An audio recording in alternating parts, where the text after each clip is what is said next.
Somebody was just screaming, "Get under your desk." I was terrified. I thought we were all going to die. I've never been so scared. It shook and swayed, and I just dove under my desk, and nobody really knew what to do. That was the scary part. We all kind of looked at each other and then immediately ran out the door.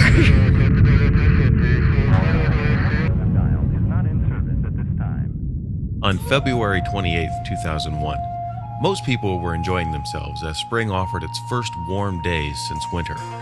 But this day would provide one more surprise many people were not prepared for.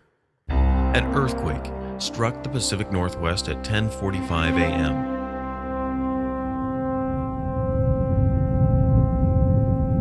It had a magnitude of 6.8 on the Richter scale and was centered 35.7 miles south-southwest of Seattle, Washington.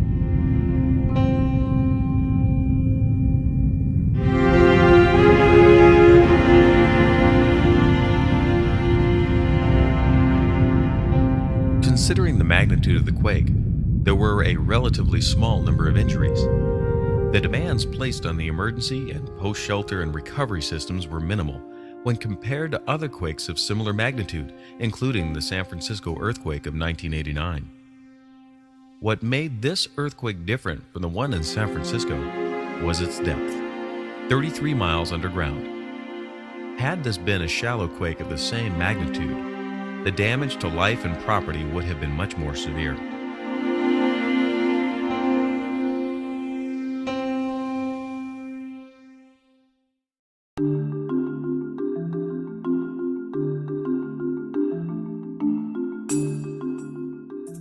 I was just outside the building, actually, walking from the street to the building, and I noticed, to my surprise, that there was a car right next to me that was shaking violently back and forth. I was in downtown Seattle in the Bank of America Tower, 37 floors up. As soon as that started shaking, we all kind of looked at each other and then immediately ran out the door. And I was just like covered with needles and like had to open the door and stand in the doorway, and one of the doctors came and hugged me because I was terrified. I thought we were all going to die. I was on the 16th floor. It's an all-glass building, and I've never been so scared. It shook and swayed, and I just dove under my desk, and nobody really knew what to do. That was the scary part, is that everybody seemed kind of unprepared. Geologists study seismic events in an attempt to explain how and why the Earth moves when it does. The shaking that startles the rest of us provides data for scientists to analyze.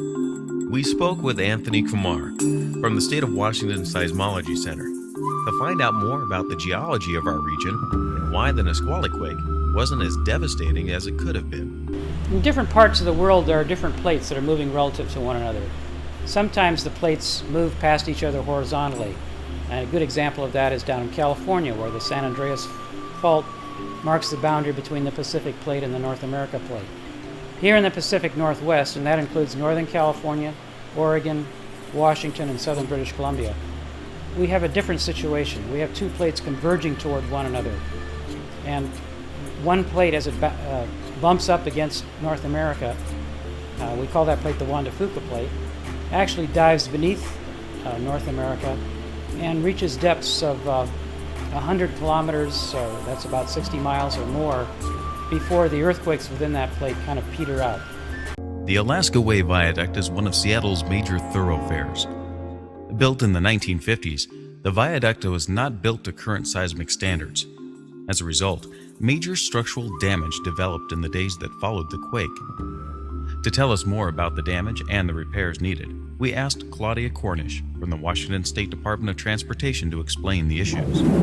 One of the major pieces of damage we had in downtown Seattle was on a pier on the Alaskan Way Viaduct, which is where we're standing right now. It's a structure that was built in the mid-50s, and it was not built to current earthquake codes. So we knew it was a seismically vulnerable structure to begin with, and of course it was a priority concern for us right after the earthquake. We did find damage to Pier 97, we call it, which is right at Washington Street, downtown Seattle. What happened was we have some joints called knee joints that connect the vertical and horizontal supporting structure of the pier. the knee joint broke in the earthquake. And that was of significant concern to us, so we immediately began a repair to get that in place. We started monitoring the pier and found after a few weeks that a crack in the pier actually had widened. And that was of enough concern to our engineers that we closed the structure down and put up some emergency temporary shoring. That shoring is what's in place right now. And then we began to expand the scope of the design to repair the pier. When you get to a structure like the viaduct, it was built in the mid-50s and it was not built to current codes. So we don't really know how this structure will fare in another major earthquake. There are a lot of variables in earthquakes, and it would depend on where the epicenter was, which way the ground moved, and we can't predict that. Some may ask, how prepared is the Seattle area in case of another earthquake? Earthquakes can make entire buildings collapse. That's what brings us here to the Seattle Fire Department's Urban Search and Rescue Training Center. My name is Lieutenant Matt Rogers. I work on the Seattle Fire Department Technical Rescue Team, and I'm also a member of the Puget Sound Urban Search and Rescue Team, which is a multi-jurisdictional search and rescue team, the same teams that were involved in Oklahoma City and other disasters around the United States.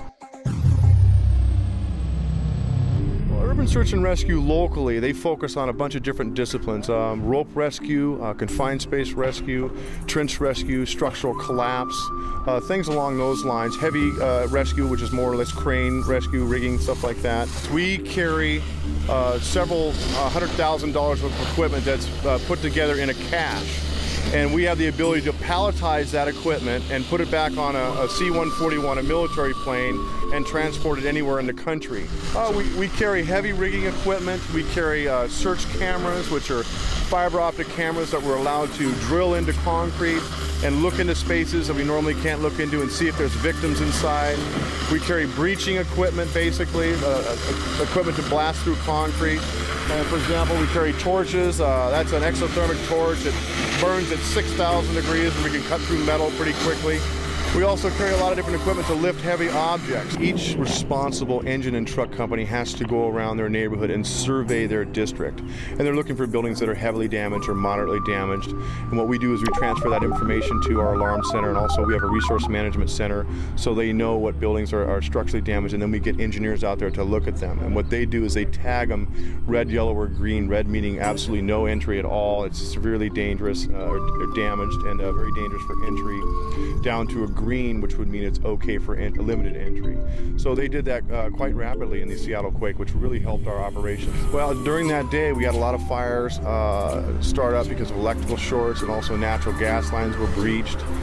We had a warehouse fire down there where a lot of people that were there were people that were off shift that staffed additional apparatus that we carry in the city for such events. So it really worked out well. We had people that are normally assigned to administrative positions or training positions that gathered up enough equipment to staff these apparatus and then run around the city and mitigate a lot of incidents. One can only imagine the challenges that lie ahead. But with professionals like the ones we've met here today, the chance for a better tomorrow shines brighter than ever. I'm Michael Fearnehough. Thanks for watching.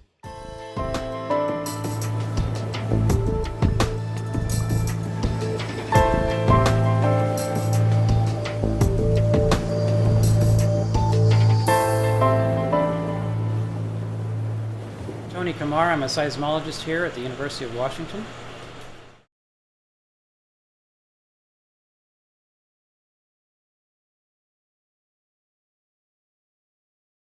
You can find more information at www.mbfproductions.com.